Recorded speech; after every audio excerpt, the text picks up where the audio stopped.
as a It is not my constitutionally obligation, and do not point to Yes, me. you have a constitutional oath to uphold the Constitution, ma'am. You misunderstand the procedure. I will attempt to Objection. explain it to you. Objection. The documents that you want are not documents that are in the court's file at this point in time. Objection, I don't know ma'am. if they would ever be in the court's file at this point in time. That's If your position that's not my problem, ma'am. Absolutely, it's your problem. But no, Because that's if your not my position problem. is that you want them from the prosecutor, and you have requested them from the prosecutor, right.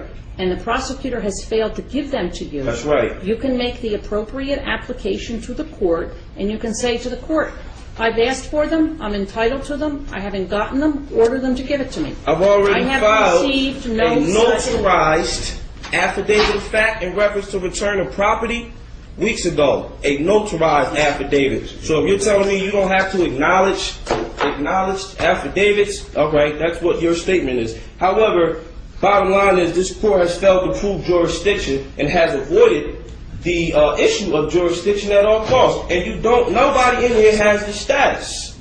All right? Nobody has proven status, and nobody in here has the authority to proceed. Now, the last hearing we discussed, you stated that Could you please stop yelling at me?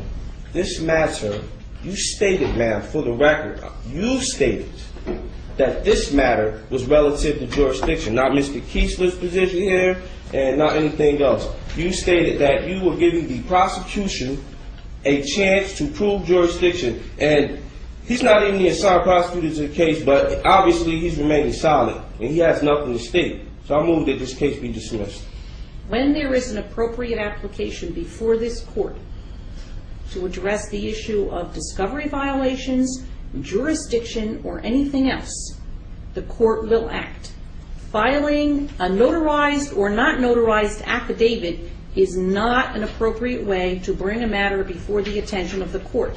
What you must file is a notice of motion that sets forth the relief that you want, and it needs to be supported with a certification, an affidavit, whatever it is.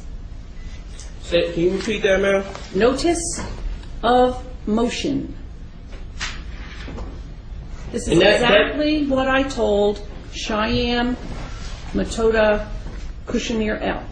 For the record, man, which rule or authority, courtroom rule, statute are you using It's in the court rules. I do to not address that recall. matter? It is in the court rules. I do not recall, and I'm not going to look up for you the exact court rule, but the court rules set out the procedure that you must follow.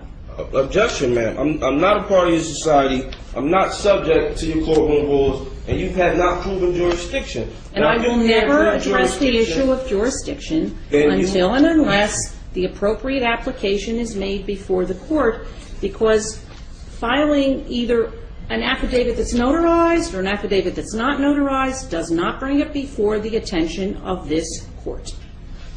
Objection. There is no discretion to ignore the lack of jurisdiction. Joyce versus United States.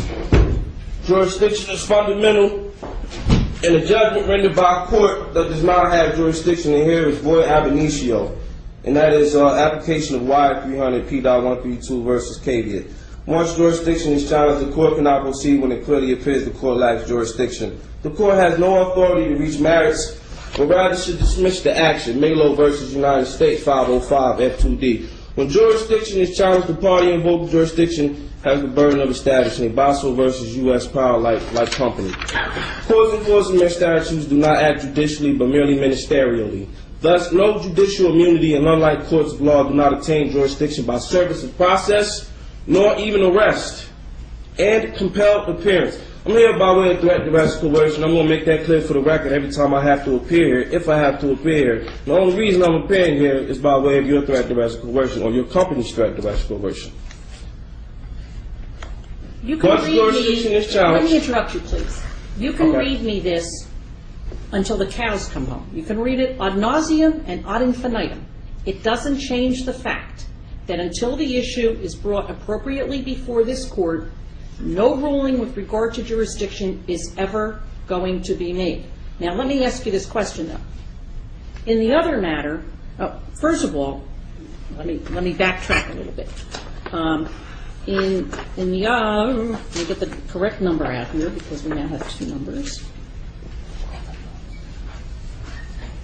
In the case with indictment number 08-04-0441, which is the one in which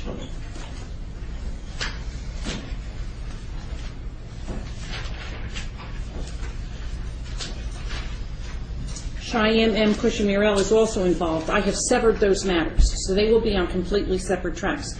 But he told me that he had filed a notice of removal to the federal court, and my question to you is, have you filed a notice of removal to federal court with regard to any of these matters? Yes, ma'am. Notice of removal All has of been them? filed All of them? regarding all matters. The three matters? Yes, the three matters that May I ask you, please, would you tell me, when did you file this? It was filed last night, FedEx. To By the way of federal FedEx, court? to the federal court. All right. Yes. Now, as I am sure you are aware, if the court accepts them, then we will simply transfer them to the federal court. We won't deal with them anymore. Okay, well, I'm still sure you're aware of the matter that you've not proven jurisdiction in either of the hearings and that you've avoided addressing the issue of jurisdiction. And I will continue to not address the issue of jurisdiction until the appropriate motion is filed with the court and the court has the ability to address it and make a determination with regard to it. And Judge, if I could just for a moment, that's the issue at hand. As currently stands, we are representing. Objection. You're not representing me. Judge. Therefore, it would be our responsibility to file that motion.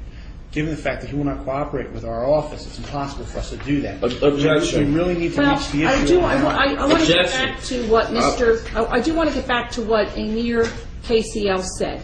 Now, we addressed the issue to some extent with regard to the indictments. I have here for you, and the record will reflect, that I am giving you a copy of the indictment that has 08-07-0727 and also 08-04-0441. Objection. Just for the record, the Office of Public Defense is not representing me. You don't have any power of attorney for me, and I'm not part of your society, so you cannot represent me, and we do not share nationalities. Okay, now, for the record, Mr. I need the Kramer. nationality of every agent in here, and I need the name and the information because I'm suing everybody. Mr. Kramer, Everybody. So I need everybody's name and your position, starting with you, excuse me, sir. who is calling out from the audience? I was, ma'am. No, you were not. Who was, no, do not hand anything over, nothing. In the audience, please do not call out while court is in session, or the officer will ask you to leave.